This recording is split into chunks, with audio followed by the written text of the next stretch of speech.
माननीय प्रधानमंत्री जी, उपस्थित माननीय राज्य मंत्रीगण, उद्योग, व्यापार एवं एकेडमिक जगत से जुड़े सभी एक्सपर्ट्स, विद्यालयों, विश्वविद्यालयों और राज्य सरकारों से जुड़े हमारे शिक्षक, छात्र एवं ऑफिशियल्स, आज के इस वेबिनार में आप सबका हार्दिक स्वागत है। आज का वेबिनार माननीय प्रधानमंत्री जी द्वारा मार्गदर्शित इनोवेशन है। इसमें सभी प्रमुख स्टेक होल्डर्स को एक मंच पर लाकर परामर्श के माध्यम से डिजिटल यूनिवर्सिटी की स्थापना, 200 टीवी चैनल की लॉन्चिंग के लिए ज्ञान और अनुभव का आदान प्रदान, डिजिटल टीचर द्वारा ई कंटेंट और स्किल डेवलपमेंट का क्वालिटी ट्रांजैक्शन, अर्बन प्लानिंग में भारत की आवश्यकताओं की पूर्ति जैसे विषयों पर विचार किया जाएगा। इन सभी विषयों पर बजट 2022 में हुए अनाउंसमेंट्स को अमल करने के लिए एक टाइम बाउंड कार्यक्रम बनाने में सहायता मिलेगी। यह सभी प्रयास नई राष्ट्रीय शिक्षा नीति के एक्सेस, इक्विटी, क्वालिटी और अफोर्डेबिलिटी के उद्देश्यों को प्राप्त करने में सहायक होंगे। मैं धन्यवाद देना चाहूँगा माननीय प्रधानमंत्री जी का कि उन्होंने अपने बिजी शेड्यूल में से हमारे लिए समय निकाला और हम सबको अपने विचारों से अवगत कराने की सहमति दी। अंत में मैं माननीय प्रधानमंत्री जी से अनुरोध करूंगा कि वे हमारे मार्गदर्शन करें। आदरणीय प्रधानमंत्री जी।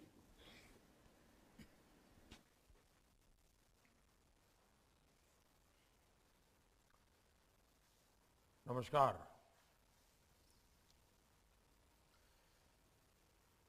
केंद्रीय मंत्रिमंडल के मेरे सहयोगीगण, education, skill development, science, technology और रिसर्च से जुड़े सभी महानुभाव, देवी और सज्जनों, हमारी सरकार ने बजट से पहले और बजट के बाद स्टेक होल्डर्स के साथ चर्चा की, संवाद की एक विशेष परंपरा विकसित की है। आज का ये कार्यक्रम उसी की एक कड़ी है। इसी क्रम में आज शिक्षा और स्किल डेवलपमेंट को लेकर बजट में जो प्रावधान हुए हैं उस पर आप सभी स्टेक होल्डर्स से अलग अलग पहलुओं पर विस्तार से चर्चा होने वाली है। फ्रेंड्स, हमारी आज की युवा पीढ़ी देश के भविष्य की कर्णधार है, वहीं भविष्य के नेशन बिल्डर्स भी हैं। इसलिए आज की युवा पीढ़ी को एम्पावरिंग करने का मतलब है भारत के भविष्य को एम्पावर करना। इसी सोच के साथ 2022 के बजट में एजुकेशन सेक्टर से जुड़ी 5 बातों पर बहुत जोर दिया गया है। पहला, यूनिवर्सलाइजेशन ऑफ क्वालिटी एजुकेशन। हमारी शिक्षा व्यवस्था का विस्तार हो, उसकी क्वालिटी सुधरे और एजुकेशन सेक्टर की क्षमता बढ़े, इसके लिए अहम निर्णय लिए गए हैं। दूसरा है स्किल डेवलपमेंट। देश में डिजिटल स्किलिंग इकोसिस्टम बने, इंडस्ट्री 4.0 की जब चर्चा चल रही है तो इंडस्ट्री की डिमांड के हिसाब से स्किल डेवलपमेंट हो, इंडस्ट्री लिंकेज बेहतर हो, इस पर ध्यान दिया गया है। तीसरा महत्वपूर्ण पक्ष है अर्बन प्लानिंग और डिजाइन। इसमें भारत का जो पुरातन अनुभव और ज्ञान है उसे हमारी आज की शिक्षा में समाहित किया जाना आवश्यक है। चौथा अहम पक्ष है इंटरनेशनलाइजेशन। भारत में वर्ल्ड क्लास विदेशी यूनिवर्सिटियां आए, जो हमारे औद्योगिक क्षेत्र हैं, जैसे गिफ्ट सिटी है, वहां फिनटेक से जुड़े संस्थान आए, इसे भी प्रोत्साहित किया जाए। पांचवा महत्वपूर्ण पक्ष है एवीजीसी, यानी animation, visual effects, gaming, comic. इन सभी में रोजगार की अपार संभावनाएं हैं। एक बहुत बड़ा ग्लोबल मार्केट है। इसे पूरा करने के लिए हम भारतीय टैलेंट का कैसे इस्तेमाल बढ़ाएं, इस पर भी उतना ही ध्यान दिया गया है। ये बजट नई नेशनल एजुकेशन पॉलिसी को जमीन पर उतारने में बहुत मदद करने वाला है। साथियों, कोरोना आने से काफी पहले से देश में मैंने अनेक बार डिजिटल फ्यूचर की बात करता रहा हूं। जब हम अपने गांवों को ऑप्टिकल फाइबर से जोड़ रहे हैं, जब हम डेटा की कीमत कम से कम रखने के प्रयास कर रहे थे, कनेक्टिविटी से जुड़े इंफ्रास्ट्रक्चर को सुधार रहे थे, तो कुछ लोग सवाल उठाते थे कि इसकी जरूरत क्या है।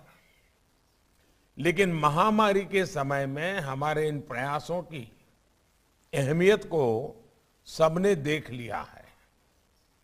ये डिजिटल कनेक्टिविटी है जिसने वैश्विक महामारी के इस समय हमारी शिक्षा व्यवस्था को बचाए रखा। हम देख रहे हैं कि कैसे भारत में तेजी से डिजिटल डिवाइड कम हो रहा है। इनोवेशन हमारे यहां इंक्लूजन सुनिश्चित कर रहा है और अब तो देश इंक्लूजन से भी आगे बढ़कर इंटीग्रेशन की तरफ जा रहा है।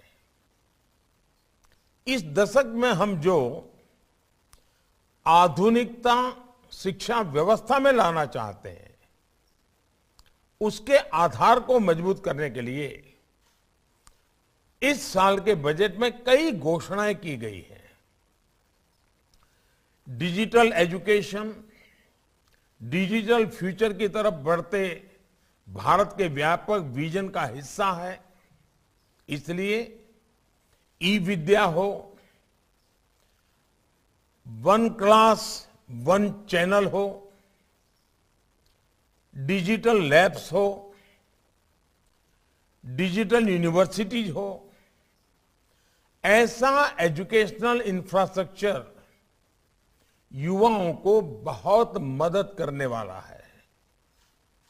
ये भारत के सोशियो इकोनॉमिक सेटअप में गांव हो, गरीब हो, दलित, पिछड़े, आदिवासी, सभी को शिक्षा के बेहतर समाधान देने का प्रयास है। साथियों, नेशनल डिजिटल यूनिवर्सिटी भारत की शिक्षा व्यवस्था में अपनी तरह का अनोखा और अभूतपूर्व कदम है। ये डिजिटल यूनिवर्सिटी में वो ताकत देख रहा हूं कि ये यूनिवर्सिटी हमारे देश में सीटों की जो समस्या होती है उसे पूरी तरह समाधान दे सकती है। जब हर विषय के लिए अनलिमिटेड सीट्स होगी तो आप कल्पना कर सकते हैं कि कितना बड़ा परिवर्तन शिक्षा जगत में आ जाएगा। ये डिजिटल यूनिवर्सिटी लर्निंग और रीलर्निंग की मौजूदा और भविष्य की जरूरतों के लिए युवाओं को तैयार करेगी। शिक्षा मंत्रालय, यूजीसी, एआईसीटीई और सभी स्टेक होल्डर्स, सबसे मेरा आग्रह है कि ये डिजिटल यूनिवर्सिटी तेजी से काम शुरू कर सके, ये सुनिश्चित होना चाहिए। शुरू से ही ये डिजिटल यूनिवर्सिटी इंटरनेशनल स्टैंडर्ड को लेकर चले, ये देखना हम सभी का दायित्व है। साथियों, देश में ही ग्लोबल स्टैंडर्ड के इंस्टीट्यूट्स का निर्माण करने का सरकार का इंटेंट और उसके लिए पॉलिसी फ्रेमवर्क भी आपके सामने है। अब आपको अपने प्रयासों से इस इंटेंट को जमीन पर उतारना है। आज विश्व मातृभाषा दिवस भी है। मातृभाषा में शिक्षा बच्चों के मानसिक विकास से जुड़ी है।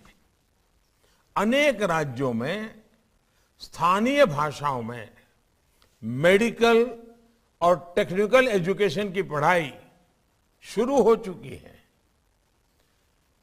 अब सभी शिक्षाविदों की ये विशेष जिम्मेदारी है कि स्थानीय भारतीय भाषाओं में बेस्ट कंटेंट और उसके डिजिटल वर्जन के निर्माण को गति दी जाए। भारतीय भाषाओं में ये e content internet, mobile phone, TV और रेडियो के माध्यम से सभी के लिए एक्सेस हो, इस पर काम करना है। भारतीय साइन लैंग्वेज में भी हम ऐसे पाठ्यक्रम विकसित कर रहे हैं जो दिव्यांग युवाओं को सशक्त कर रहे हैं। इसमें भी निरंतर सुधार करते रहना बहुत जरूरी है। डिजिटल टूल्स, डिजिटल कंटेंट को कैसे बेहतर तरीके से डिलीवर किया जाए, इसके लिए हमें टीचर्स को भी ऑनलाइन ट्रेन करने पर जोर देना होगा। साथियों, डायनामिक स्किलिंग आत्मनिर्भर भारत के लिए और ग्लोबल टैलेंट डिमांड के लिहाज से भी बहुत अहम है। पुराने जॉब रोल्स जिस तेजी से बदल रहे हैं, उनके अनुसार हमें अपने डेमोग्राफिक डिविडेंड को तेजी से तैयार करना होगा। इसलिए एकेडेमिया और इंडस्ट्री को मिलकर प्रयास करने की जरूरत है। Digital ecosystem for skilling and livelihood, Desh stack, e portal और ई स्किलिंग लैब की जो घोषणा बजट में की गई है, उसके पीछे यही सोच है। साथियों, आज tourism industry, drone industry, animation और कार्टून इंडस्ट्री, डिफेंस इंडस्ट्री, ऐसी इंडस्ट्री पर हमारा बहुत अधिक फोकस है। इन सेक्टर्स से जुड़े मौजूदा उद्योगों और स्टार्टअप्स के लिए हमें ट्रेन मैन पावर की आवश्यकता है। एनिमेशन, विजुअल इफेक्ट, गेमिंग और कॉमिक, इस सेक्टर के विकास के लिए टास्क फोर्स का गठन इसमें बहुत मदद करने वाला है। इसी तरह अर्बन प्लानिंग और डिजाइनिंग देश की जरूरत भी है और युवाओं के लिए अवसर भी है। आजादी के अमृत काल में भारत अपने अर्बन लैंडस्केप को ट्रांसफॉर्म करने की तरफ तेजी से बढ़ रहा है। इसलिए एआईसीटीई जैसी संस्थानों से देश की ये विशेष अपेक्षा है कि इससे जुड़ी पढ़ाई और ट्रेनिंग में निरंतर सुधार हो। साथियों, एजुकेशन सेक्टर के द्वारा हम आत्मनिर्भर भारत के अभियान को कैसे सशक्त करेंगे, इस पर आप सभी के इनपुट्स देश के काम आएंगे। मुझे विश्वास है कि हम सभी के साझा प्रयासों से बजट में तय लक्ष्यों को हम तेजी से लागू कर पाएंगे। मैं ये भी कहना चाहूंगा कि हमारी प्राथमिक शिक्षा है, गांव तक अनुभव ये आ रहा है कि स्मार्ट क्लास के द्वारा, एनिमेशन के द्वारा, दूर सुदूर लॉन्ग डिस्टेंस एजुकेशन के द्वारा, या हमारी जो नई कल्पना है कि 1 क्लास 1 चैनल, गांव तक हम अच्छी क्वालिटी की शिक्षा का प्रबंध कर सकते हैं। बजट में इसका प्रावधान है, हम इसको लागू कैसे करें। आज जब हम बजट को लेकर के चर्चा कर रहे हैं तो आज अपेक्षा ये नहीं है कि बजट कैसा हो, क्योंकि वो तो हो गया। अब अपेक्षा आपसे ये है कि बजट की जो चीजें हैं वो जल्दी से जल्दी हम सीमलेसली नीचे लागू कैसे करें। आपने बजट का अध्ययन किया होगा, आप फील्ड में काम करते हैं। बजट और आपके काम और एजुकेशन डिपार्टमेंट की, स्किल डेवलपमेंट डिपार्टमेंट की अपेक्षाएं, इन तीनों को मिला करके अगर हम एक अच्छा रोड मैप बना देते हैं, हम टाइम बाउंड काम की रचना कर देते हैं।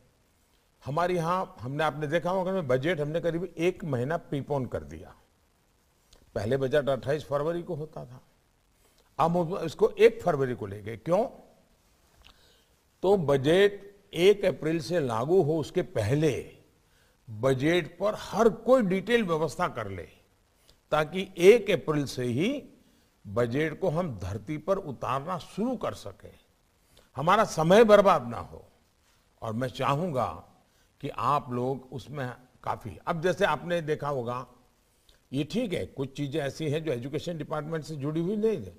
अब देश ने सोचा है कि बहुत बड़ी मात्रा में सैनिक स्कूलों को हम पब्लिक प्राइवेट पार्टनरशिप मॉडल की ओर आगे बढ़ेंगे। अब सैनिक स्कूल कैसे हो, पब्लिक प्राइवेट पार्टनरशिप का मॉडल क्या होगा, डिफेंस मिनिस्ट्री उसके लिए बजट देने वाली है। तो सैनिक स्कूल जो है बनेंगे, उसके टीचर की स्पेशल ट्रेनिंग कैसे होगी। आज जो हमारे टीचर्स ट्रेनिंग की व्यवस्थाएं हैं, उसमें सैनिक स्कूल के टीचर्स की स्पेशल ट्रेनिंग, क्योंकि उसमें फिजिकल पार्ट भी होगा, उसको हम कैसे कर सकेंगे। उसी प्रकार के स्पोर्ट्स हमारे देश में इस ओलंपिक के बाद स्पोर्ट्स ने एक विशेष आकर्षण पैदा किया है। स्किल की दुनिया का ये विषय तो है ही है, खेल जगत का भी है, क्योंकि टेक्निक, टेक्नोलॉजी, इसने भी अब स्पोर्ट्स में बहुत बड़ी जगह बना ली है। तो हम जब ये सोचते हैं उसमें हमारा कोई रोल हो सकता है क्या? कभी हमने सोचा है जिस देश में नालंदा, तक्षशिला, वल्लभी, इतने बड़े शिक्षा संस्थान, आज हमारे देश के बच्चे विदेश पढ़ने के लिए मजबूर हो, क्या ये हमारे लिए ठीक है क्या? हम देखें हमारे देश से जो बच्चे बाहर जा रहे हैं, अनाप शनाप धन खर्चा हो रहा है, वो परिवार कर्ज कर रहा है। क्या हम हमारे देश में दुनिया की यूनिवर्सिटीज को ला करके हमारे बच्चों को हमारे यहाँ एनवायरनमेंट में और कम खर्चे में पढ़ाई के लिए उनके लिए चिंता कर सकते हैं? यानी प्री प्राइमरी से लेकर के पोस्ट ग्रेजुएट तक पूरा हमारा जो खाका है वो 21वीं सदी के अनुकूल कैसे बने। हमारे बजट में जो कुछ भी बना है, ठीक है, इसके बावजूद भी किसी को लगेगा कि नहीं ऐसा होता तो अच्छा होता, अगले साल सोचेंगे, इसके लिए अगले बजट में सोचेंगे। अभी तो जो हमारे पास उपलब्ध बजट है, उस बजट को हम धरती पर कैसे उतारें, अच्छे से अच्छे ढंग से कैसे उतारें, ऑप्टिमम आउटकम कैसे मिले, आउटपुट नहीं, ऑप्टिमम आउटकम कैसे मिले। अब जैसे अटल टिंकरिंग लैब, अटल टिंकरिंग लैब काम देखने वाले लोग अलग है, लेकिन संबंध तो उसका किसी न किसी एजुकेशन सिस्टम के साथ जुड़ा हुआ है। हमें इनोवेशन की बात करनी है तो अटल टिंकरिंग लैब को हम कैसे आधुनिक बनाएंगे। यानी ये सारे विषय ऐसे हैं कि बजट के परिप्रेक्ष्य में और नेशनल एजुकेशन के परिप्रेक्ष्य में ये पहला बजट ऐसा है जो हम तुरंत लागू करके आजादी के इस अमृत महोत्सव में अमृत काल की नींव रखना चाहते हैं। और मैं चाहता हूं कि एक बहुत बड़ा परिवर्तन हमें लाना जरूरी है, आप सभी स्टेक होल्डर्स के साथ। आप जानते हैं जब बजट प्रस्तुत होता है उसके बाद एक ब्रेक पीरियड होता है और सभी सांसद मिलकर के छोटे छोटे ग्रुपों में बजट की बारीकी से चर्चा करते हैं और बहुत ही अच्छी चर्चा होती है, अच्छी चीजें उसमें जो उभर करके आती है। लेकिन हमने उसको एक दायरा और बढ़ाया, सांसद तो इन दिनों ही कर रहे हैं, लेकिन अब हम सीधे डिपार्टमेंट के लोग स्टेक होल्डर के साथ बात कर रहे हैं। यानी हमने एक प्रकार से सबका प्रयास, ये जो मैं कह रहा हूं ना, सबका साथ, सबका विकास, सबका विश्वास, सबका प्रयास, इस बजट में भी सबका प्रयास ये बहुत आवश्यक है। बजट ये सिर्फ आंकड़ों का लेखा जोखा नहीं है जी। बजट अगर हम सही ढंग से, सही समय पर, सही तरीके से उपयोग करें तो हमारे सीमित संसाधनों से भी हम बहुत बड़ा परिवर्तन ला सकते हैं। और ये तब संभव होता है कि बजट से क्या करना है, क्लैरिटी अगर सबके मन में आ जाए। आज की चर्चा से एजुकेशन मिनिस्ट्री, स्किल मिनिस्ट्री, उनको भी बहुत बड़ा लाभ होगा, क्योंकि आपकी बातों से पक्का होगा कि ये बजट बहुत अच्छा है, टिकना है, लेकिन इसमें ये करेंगे तो मुश्किल होगा, ये करेंगे तो ठीक होगा। बहुत प्रैक्टिकल बातें उभर करके आएगी। खुल करके आप अपने विचार रखिए। मूल बात है तत्वज्ञान की चर्चा नहीं है, व्यवहार जीवन में इसको धरती पर कैसे उतारना, अच्छे ढंग से कैसे उतारना, सरलता से कैसे उतारना, सरकार और सामाजिक व्यवस्था इसके बीच में कोई दूरी ना हो, मिलकर के काम कैसे हो, इसलिए ये चर्चा है। मैं आप सबका फिर से एक बार जुड़ने के लिए धन्यवाद करता हूं। पूरे दिन भर जो आपकी चर्चाएं चलेगी उसमें से बहुत ही अच्छे बिंदु निकलेंगे, जिसके कारण डिपार्टमेंट तेज गति से निर्णय कर पाएगा और हम ऑप्टिमम हमारे संसाधनों का उपयोग करते हुए हम अच्छा आउटकम के साथ अगले बजट की तैयारी करेंगे। मेरी आप सबको बहुत बहुत शुभकामनाएं हैं। बहुत बहुत धन्यवाद।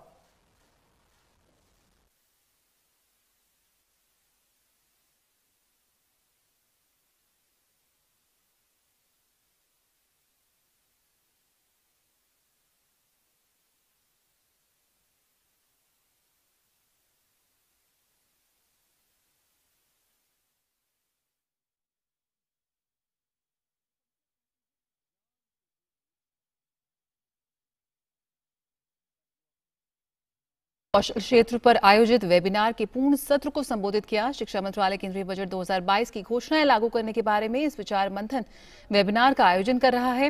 उन्होंने कहा कि आज की युवा पीढ़ी को एम्पावर करना मतलब पूरे भारत को एम्पावर करना। बजट 2022 में शिक्षा क्षेत्र की 5 बातों पर जोर दिया गया है। हमारे शिक्षा क्षेत्र का विकास हो, उसकी गुणवत्ता बढ़े, स्किल डेवलपमेंट को प्रोत्साहन मिले, साथ ही साथ डिजिटल स्किलिंग इकोसिस्टम को क्रिएट